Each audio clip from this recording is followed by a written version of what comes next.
Guys, yan. Welcome back sa channel natin. Hello po. Ay, grabe ang pagod. So, ayan po ngayon. Biyahe na lang. For today's vlog mga parikoy, may panibagong YouTube channel na naman tayong i-review. O i-feature walang iba kundi YouTube channel ni Kalingap Edo. So yung mga parikoy si Kalingap Edo ay meron siya may 349,000 subscribers. Ginawa kay YouTube channel noong February 10, 2021.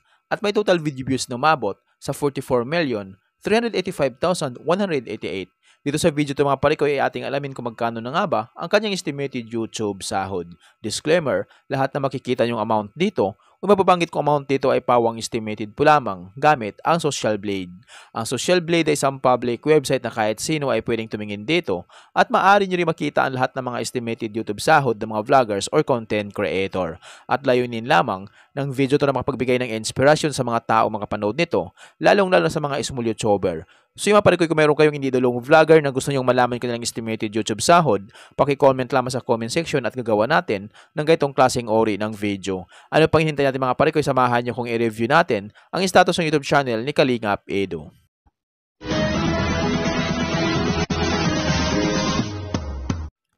So yun mga parikoy, dito tayo ngayon sa official YouTube channel ni Kalingap Edo dito sa Social Blade. So mayroon siyang 786 uploads na video.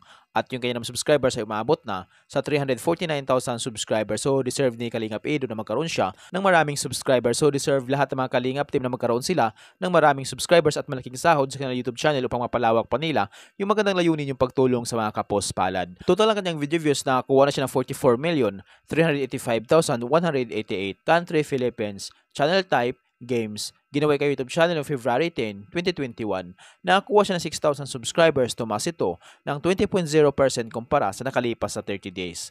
At dito naman sa kanyang video views, nakakuha siya may 1.8 million, bumaba ito ng 2.3% kumpara sa nakalipas sa 30 days. So mga parikoy, dito naman tayo ngayon sa YouTube Stats Summary ni Kalingap Edo simula noong January 6 hanggang January 19, 2025. Dito natin makikita yung mga nadagdag niyang subscribers, video views, at yung kanya naman estimated earnings. Yung titingnan natin dito mga parikoy ay yung kanyang daily average. So sa kanyang daily average, meron siyang $16 at yung highest naman ay umabot sa $252. So i-convert natin sa peso.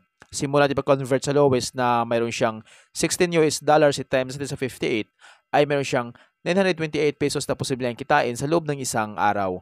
At kumabot naman niya yung highest na umabot sa $252 i-times natin sa 58 ay meron siyang 14,616 pesos na posibleng kitain sa loob ng isang araw. So yung mga parikoy, dito naman tayo ngayon sa kanyang estimated monthly earnings. So disclaimer po lamang mga parikoy, ang video na ito ay layunin lamang na makapagbigay ng inspirasyon sa mga tao makapanood dito, lalong-lalo sa mga small YouTuber. So dito sa kanyang estimated monthly earnings sa lowest ni Kalingap Edo, meron siyang $473 at yung highest naman ay umabot sa $7,600.